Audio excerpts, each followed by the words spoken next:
राजकीय polytechnic college में करीब 200 से ज्यादा मोरों का डेरा है। पूर्व में राजर्षि महाविद्यालय कॉलेज का जंगल काटे जाने के वक्त यह राष्ट्रीय पक्षी पॉलिटेक्निक कॉलेज में आ गए थे। आसपास के लोगों द्वारा उन्हें दाना पानी डाला जाता रहा है। क्षेत्र में भ्रमण करने वाले डॉक्टर मनोज कुमार शर्मा ने बताया कि आसपास की कॉलोनियों के लोग प्रतिदिन 50 किलो से ज्यादा मक्का एवं अन्य अनाज यहाँ डालते हैं, लेकिन कॉलेज के प्रिंसिपल ने अब इस पर रोक का आदेश जारी किया है, जबकि कॉलेज के अंदर लकड़ी बीनने वालों को जाने पर कोई पाबंदी नहीं है। इसमें अन्य कर्मचारी पर भी मिलीभगत के आरोप लगाए गए हैं। डॉक्टर शर्मा ने बताया कि इसकी शिकायत उच्च अधिकारियों से की गई है। देखिए सर, पॉलिटेक्निक कॉलेज में तकरीबन 200 से ज्यादा मोर है इस समय जी। कुछ साल पहले आपको ध्यान होगा, आरआर कॉलेज का जो जंगल था जी वो साफ हो गया था, यानी वहाँ से सारे पेड़ों की कटाई हो गई थी। तो सारे जो पक्षी थे, मोर जो थे, सब पॉलिटेक्निक कॉलेज में आ गए जी। और तकरीबन सर 1000 कौवे वहाँ रहते हैं। और सर पशु पक्षियाँ इसलिए रहते हैं कि वहाँ पेड़ पौधे थोड़े वहाँ अच्छे हैं। और वहाँ क्या है सर, जैसे हम जाते हैं, सुबह जाते हैं, शाम को जाते हैं, अब वहाँ सभी जंतु हैं, सभी जीव जंतु हैं। जैसे नील गाय हैं, तकरीबन करीब 15 के आसपास नील गाय हैं, जिनके छोटे छोटे बच्चे भी हैं जो अभी पैदा हुए हैं, मुश्किल से 1 महीने के जी। वो भी है, कौवे भी है। वहाँ कभी कभी बंदर भी आ जाते हैं, क्योंकि वो जंगल है तो वहाँ बंदर भी आ जाते हैं। तो सर अब वो मुद्दा लेके जो बैठते हैं कि यार बंदर यहाँ रहते हैं, तो देखो सर, बंदर अगर वहाँ रहते हैं, 2-4 बंदर हैं, तो बंदर जंगल है वो, तो बंदर रहेंगे ही, बंदर कहाँ जाएंगे।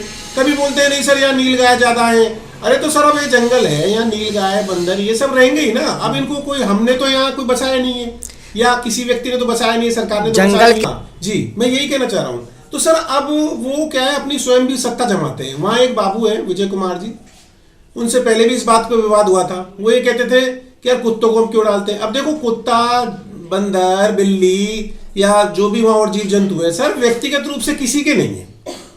वो लोग क्या अपनी सत्ता जमाते हैं, लकड़ी चुराने का काम करते हैं। तो वहाँ दुनिया भर की वहाँ लकड़ी याद होती है, जिसकी सरकार कोई ऑक्शन नहीं करती है। आज तक वहाँ इतनी लकड़ी है, उसका कोई ऑक्शन नहीं हुआ। ये अपने मिलने जुलने वालों को उसको बांट देते हैं। आपका कहने का तात्पर्य है कि अवैध लकड़ी चल रही है यहाँ पे। हाँ, देखो यहाँ पता कीजिए लकड़ी का वहाँ कितनी बार ऑक्शन हुआ, कोई लकड़ी का ऑक्शन नहीं होता।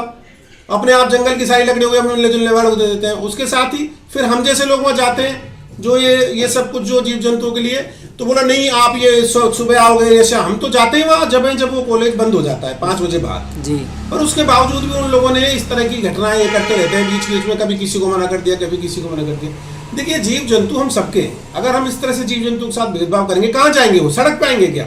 आप बताइए।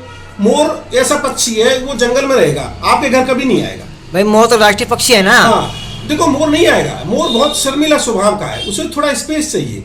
अब हम कुछ डालते हैं, बोला नहीं आप ये क्यों डालते हो, इसको डाल के। भाई हम वहाँ किसी व्यक्तिगत पशु पक्षी के लिए नहीं डालते, वहाँ हम तो डालते हैं। अब कोई भी खाए, हम ये तय करके अपना सामान या जो वह डाल रहे हो ये थोड़ी तय करते हैं कौन खाएगा। उसे चिड़िया भी खा रही है, कौवा भी खा रहा है, तोता भी खा रहा है, या वो मैना भी है वो भी खा रही है, कोयल भी खा रही है। अब आप व्यक्तिगत रूप से अगर ये आरोप लगाओ कि यार इसको यहाँ बंदर चुगने आता है, या ये चुगने आता है, गाय चरने आती है, भैया ये हमारा काम थोड़ी है। हमने निमंत्रण थोड़ी देते हैं, या तो सिर्फ जंतुओं के लिए हम लेके जाते हैं और डाल देते हैं। तो सर मेरा मेन जो उद्देश्य, वहाँ 200 मोरों की जान खतरे में है। मैं सरकार से भी निवेदन करूंगा, सर आप वहाँ जाइए, देखिए इतने सुंदर सुंदर 200 से ज्यादा मोर हैं वहाँ, छोटे छोटे बच्चे हैं। और सर वो इंतजार करते हैं, क्योंकि सर प्राकृतिक रूप से इतनी व्यवस्था अब नहीं है कि वो सभी अपना भरपूर भोजन कर लें। मैं मानता हूं कि वो कि जंगली जानवरों को या इस तरह की व्यवस्था में कई बार दिक्कत आती है, पर सर अब वो प्राकृतिक व्यवस्था रही नहीं।